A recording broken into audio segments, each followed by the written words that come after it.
السلام عليكم. الا كنتي كتقلبي على سناك صحي لذيذ سهل التحضير وفي نفس الوقت كيشبع وما يضرش الناس اللي دايرين ريجيم، هاد الوصفه غادي تعجبك بزاف. اليوم غادي نحضر معكم سناك مقرمش في الفران باستعمال مجموعه ديال الزرارة اللي عندها مجموعه ديال الفوائد. بقاو معايا حتى الاخر باش تشوفوا الطريقه بالتفاصيل. في هاد الوصفه غادي نحتاجوا 4 المعالق ديال بذور ديال الشيا مع 4 المعالق ديال زريعه الكتان، وغادي نضيفوا ليهم 4 ديال المعالق ديال الزنجلان، واخر مكون اللي هما زريعه ديال القرعه الخضراء وزريعه ديال نوار الشمس، 4 ديال المعالق مخلطين. ونضيف ليهم معلقه كبيره ديال زيت الزيتون وشويه ديال الملحه لتحسين الذوق. انا درت راس معلقه.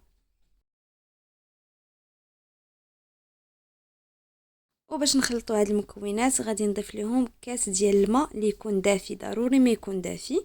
وغادي نخلطوا هاد المكونات مزيان حتى يتجانسوا، وغادي نغطيو عليهم ونخليوهم مده ربع ساعه حتى نص ساعه. انا خليتهم نص ساعه.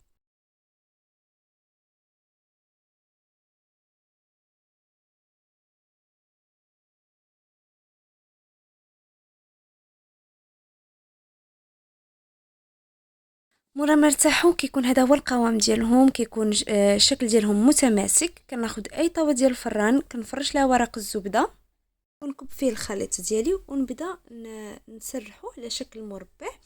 ضروري انكم ملي تكونوا كتسرحوه حاولوا انه يكون رقيق. شحال ما كان رقيق شحال ما كيجي مقرمش وكيجي مزيان. ما تخليوش يكون غليظ، حاولوا تكونوا العجينه ديالكم تسطحوها حتى يكون السمك ديالها رقيق. غنبقى على هذا الشكل حتى نقادها على شكل مربع.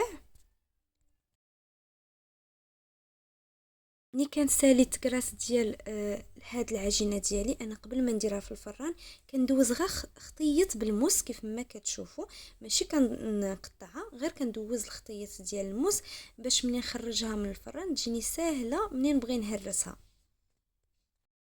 ونشعلوا على الفران من قبل درجه الحراره 180 من الفوق ومن التحت. ندخلوها ونخليوها حتى تقرمل لينا. وها هو سناك ديالنا وجد. مورا ما طاب وتقرمل كيكون هذا هو الشكل النهائي ديالو. كيجي مقرمش مقرمل. دوك التقطيعات اللي كنا درناهم سهلوا علينا طريقه باش نهرسوه باش يجي مقاد. وكنحيدوا ليه ديك الورق ديال الزبده غير بشويه.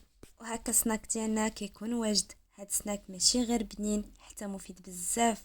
كل زريعه فيها مجموعه من الفوائد.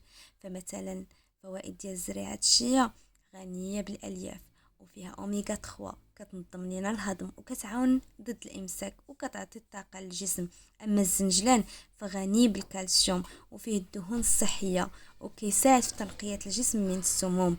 والزريعه والقرعه بجوج بهم غنيين بالمغنيسيوم ومفيدين للصحه ديال القلب. وإلا عجبكم الفيديو ما تنسوش خليوا لي لايك كومونتير زوين، تشاركوه مع الناس اللي كتبغيو وتشتركوا في القناه. وبصحه وراحه.